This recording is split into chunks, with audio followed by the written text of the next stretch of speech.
What is up, everybody? Welcome back to Watch Darius TV. I am back with another review, and this one is of Invincible Season 2, Episode 1, A Lesson for Your Next Life.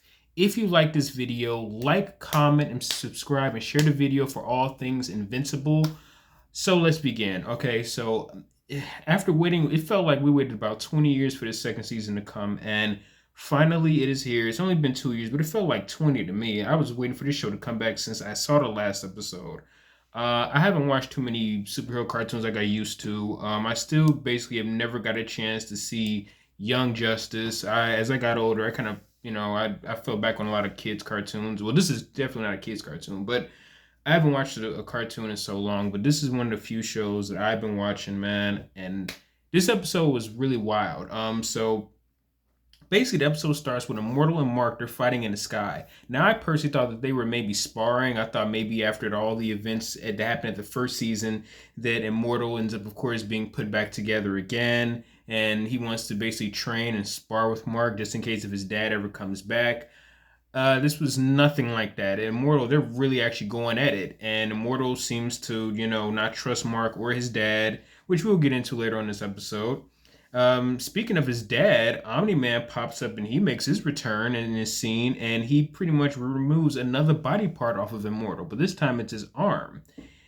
Omni-Man basically ends up facing off with the Immortal, and he just breaks his other arm, beats the crap out of him, takes his head off yet again, but this time around, Mark ends up crushing his head, officially ending the Immortal. Ironically enough, his name is Immortal, but now officially in this scene, he is completely done for. The scene shows what would happen if Mark and Omni-Man join together. I was wondering what the heck was this going on. Was some type of illusion or something? I ended up trying to figure out what the heck was going on. I was about as confused as Mark was when he saw Omni-Man offing people. I'm like, what the heck is going on? We see the cities are just pretty much destroyed. Just a whole bunch of insanity is going on. It seems like this is just basically showing what everything would have happened if Mark would have ended up deciding to join his dad, and then he ends up saying that he is indeed. So there's that. We see new characters. This new character named Angstrom Levy. He's working sort of underground with Adam Eve and Roten, the robot. With a few rebels. They're hinted that basically Rex died. So I thought there was some type of alternate future or something like that. And we end up finding out that this character named Angstrom Levy, he's seems like some type of really smart scientist type of guy. He has some type of item that can be used to weaken Omni-Man. Basically, this whole thing of them working underground, dealing with Omni-Man and Mark controlling society and destroying it's really similar to like Injustice. It's really giving me that type of vibes going on when Superman decided to run rogue and a few members, good guys and the bad guys have like teamed together to figure out how to stop him. It seemed like that's what they were kind of got that feeling with this whole sequence. Eventually, Omni-Man and Mark ends up finding a location, and a fight totally breaks out. Omni-Man faces off with Robot, and Robot ends up blasting him with whatever this type of energy kryptonite, purple kryptonite type of stuff, whatever this is. Blasts Omni-Man with it, but unfortunately, it doesn't really hurt him. Omni-Man ends up attacking Robot, and then Robot tells Omni-Man that basically he will die eventually somewhere in the future. And pretty much Omni-Man just tells him he should have died at birth, which, like I said, he said that in the trailer. That's hella harsh, but yeah, he said that. So Mark ends up facing off with Eve, and he's just completely just deflecting all of her bullets and stuff like that. Her blast is like almost like a Superman versus Green Lantern thing going on here, and he's just completely deflecting whatever she throws at him. And he ends up, instead of just breaking her neck and killing her, he ends up breaking her neck in a way that paralyzes her, which is, I feel, is even worse. He just girl's laid on the floor crying. She can't move, and she just paralyzed from the neck down now, I'm essentially just. And we find out that Mark has been doing that on protesters. People have been protesting against him. So this is where I got to clearly bring up the show, The Boys. This is kind of where almost Homelander is. He got people protesting against him. So I wonder what Homelander ends up. Homelander would just pretty much laser people. He wouldn't even care to even do something as dark as breaking people's necks and paralyzing them. But it's basically kind of the same type of rogue Superman thing. This might be Homelander and his son in season 4 of The Boys. Him and his son just going around just bullying people, and maybe that's probably what they might do. But anyway, that's The Boys. We're talking about The Invincible right now. So anyway, They find the rebels, and Engstrom tells Mark off about his crimes, about everything that he's been doing, and he's just completely standing up against Mark. But instead, Langstrom ends up being pulled through this portal, and he just disappears. We don't know where he goes to. He just disappears, and Omni Man and Mark are left with the rebels, and basically a hint that they end up completely slaughtering these people. So we don't really see it though, but they pretty much hint at that. Let's see. Then the scene cuts to Mark, I guess, in this time period, the normal one. Mark is going around helping people, saving the city, stopping fires. He stops this like elephant man guy, criminal. I guess it's similar to like the Rhino in Spider-Man or something like that. He stops some robbers. He's still completely bothered by his dad's actions in the season finale. We can see that this affects him throughout the whole season. This whole episode, he's just completely reeling from everything because his dad really did a number on him. Everything from the train sequence to his dad beat him half to death. I mean, just he's really went all out. So I can understand this was only also a month ago. This wasn't even like a year or two ago. It was a whole month ago. So he's still reeling from that.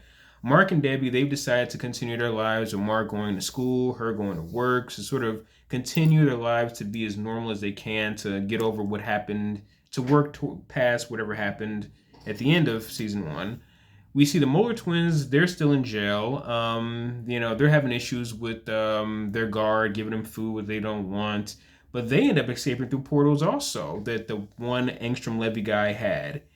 And they go through their portals and they escape from prison basically, and they meet Engstrom, the guy that helped them out. He wants the twins to help him, or basically he'll just leave them out someplace to, I guess maybe starve to death or whatever. So they decide to work with this Engstrom Levy guy to figure out what he's going to be doing with, just basically work for him, basically. Mark returns to school, and to me, it's also kind of similar to like the scene in No Way Home in Spider-Man when Spider-Man's name was completely lit. His identity was revealed to the public, and everybody's looking at him all crazy and stuff like that. They know that Mark's dad was basically killed in season 1 finale. His dad Nolan passed away when Omni-Man went rogue. They don't clearly know that Omni-Man and Nolan are the same person, but they're looking at him funny. They're staring at him, and even his bully Todd hugs him, about Nolan's death, and tells Mark that his dad was a good man, not knowing who Nolan really was, and hopes that he passed on his genetics. Of course, he clearly did. Mark is completely triggered by the talk, but Amber comes and talks to Mark, pulls him to the side.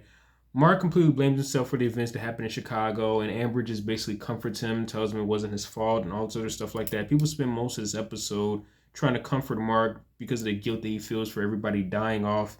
And, at the end of season 1, even though his dad pretty much slaughtered all of them, he feels that he could have helped these people, and he feels like some type of survivor's guilt.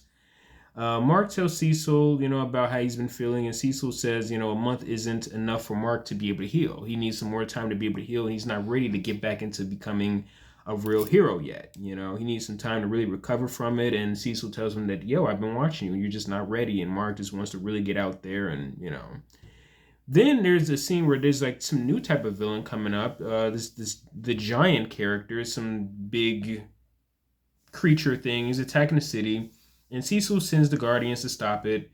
Donald somehow he survived from getting his spine practically ripped out. I don't know how, and he also kind of exploded. I don't remember what happened there. I don't know how he survived.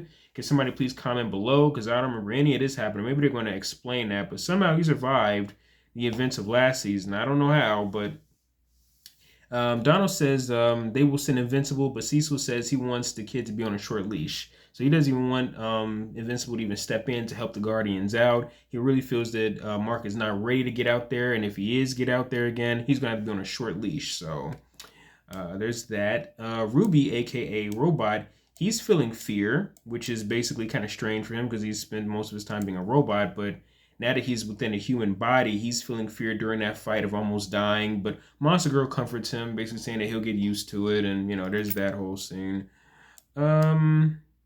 Angstrom shows the twins his machine that he wants them to work on. Basically, some type of machine he's going to use to transfer, sort of we'll get into that, but basically it's sort of like a machine that can work with minds or something like that. But Angstrom shows the twins this machine, and wants them to work on it, but first he tells them that he has access to different dimensions. It's sort of like I would say like the multiverse from.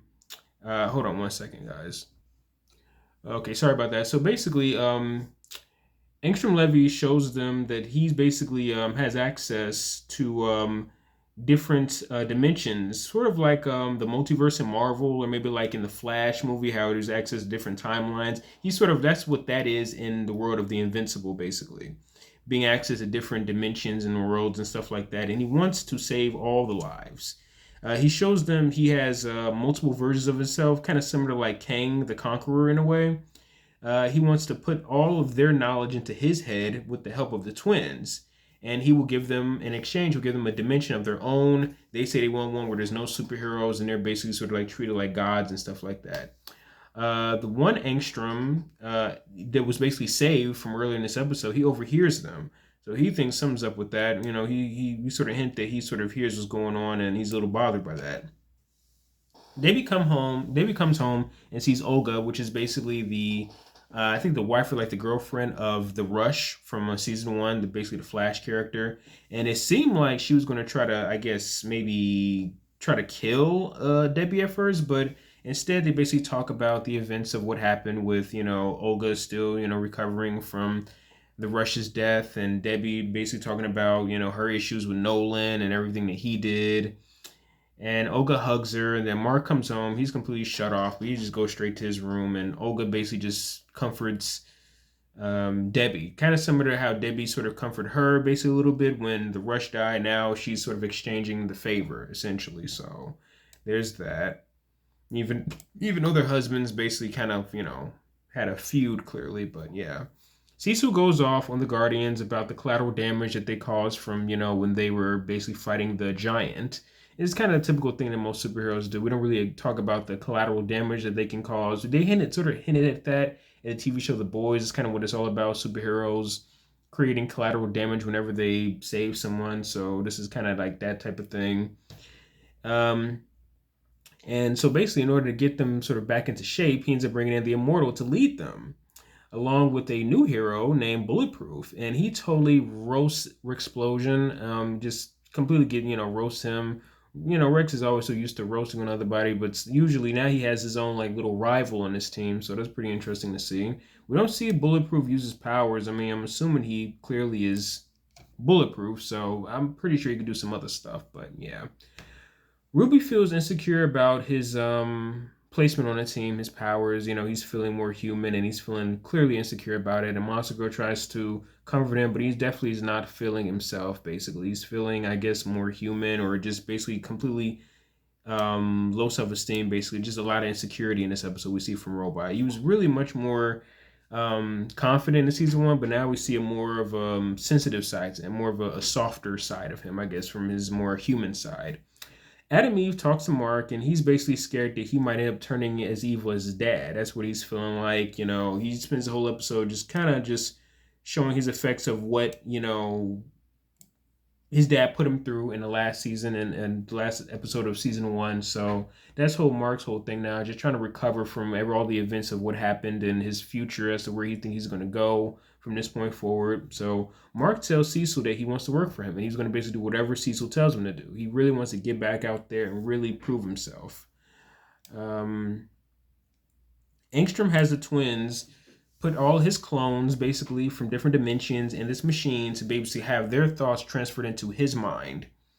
And it's some weird big machine thing. But anyway, Marx comes in and he completely ends up battling the twins. And Angstrom decides to send some twins from other dimensions to basically help jump Mark. And they beat the complete brakes off of Mark. There's nothing really different. We've seen Mark get his butt whooped all season 1. So this is just him getting his butt whooped by some, low tier villains this time around. But Angstrom doesn't want them to kill him. He definitely doesn't want any blood or anything like that. It seemed like Angstrom really had the thoughts of wanting to be a hero, but it's kind of got screwed up in his plans. So he's one of them heroes that have been kind of pushed into becoming a villain. So he doesn't want them to kill him at all. And he ends up deciding to take his helmet off just to completely save Mark, which is ironic enough because in the process of him trying to save the hero, he ends up becoming the villain. So that's pretty ironic how that goes. and the power that causes him when he ends up taking his helmet off completely just explodes, and almost everybody ends up dying. I'm assuming his clones are all just pretty much blown up. The Molar twins, they get blasted away, and it seems like almost everybody is just dead, basically. So, the Immortal and the Guardians, they come, and Mark feels completely bad about the deaths that's been caused from his fight. He feels that same type of guilt he felt, when it comes down to him and his fight with his dad. Cecil reassures Mark that it was all good, that they basically stopped the bad guys and he shouldn't feel guilt. Mark comes home and talks to his mom about, working with Cecil, and Mark and Amber, they open up their acceptance letters to school, and they say they both were accepted to the colleges they want to go to. So that's pretty good. She says that she gets to keep her superhero boyfriend, which is kind of ironic because if anybody knows the comic books, they know who Mark ends up really going out with, So that's pretty funny that she would say that. Anyway, so Mark sees the Immortal, and basically, he's walking down the street and he sees the Immortal just hovering up in the dark, looking like his dad, basically. But Mark tells him, hey, look, we can work together now. I'm working with Cecil. And basically, Immortal tells him, yeah, look, I don't trust you.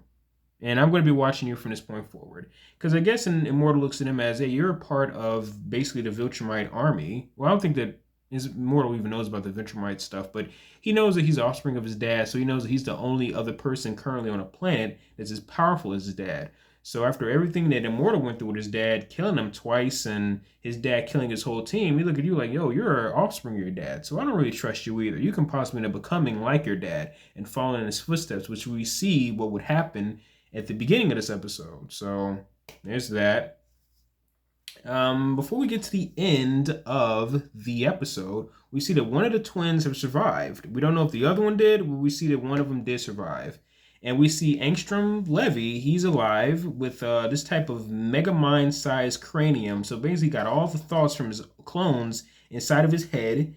And Angstrom completely blames Mark on everything. He basically says he won't rest until basically he killed. So then the screen sort of like the title card of the show sort of like cracks. I guess that's a new thing now. In the first season, they kept getting blood over the title screen. So this one has like the title screen keeps cracking. I guess what they're going to do throughout the season. So yeah, this episode was pretty wild, man. I'm happy the show is back. I'm assuming Angstrom Levy is going to be the new bad guy of this season. I'm not sure what he does, what he's going to be able to do. He just has a bunch of thoughts in his head, and his head is super huge. And yeah, I don't know. I'm pretty sure Omni-Man's going to return. We just don't know when. But from what I read in the comic books, he's doing his thing someplace else. But anybody that hasn't read the comic books, I'm not gonna really get into that. But yo, I don't know. I was so excited about this coming back. I think this was a great episode, a great intro for the show to be back, and I like where it's all headed to. I can't wait to see what's up with this Angstrom Levy guy. What type of villain he's going to be? What can he do? I hope he really ends up raising hell, be a very good villain. I can't really think of too many theories as to think of what that's going to happen, because I heard that the comic books, the TV show is going different from the comic books. So if anybody has any theories of what you think is going to happen in the next episode or this season, let me know. And man, this was a pretty good episode. Yeah. So if you like this video, like, comment, subscribe, share the video for all things Invincible. I can't really think of any theories right now off the top of my head, but man, I cannot wait till Omni-Man comes back, and I can't wait to see what this Angstrom Levy guy can do. And I am happy the show is finally back. Thank you for watching my video, though.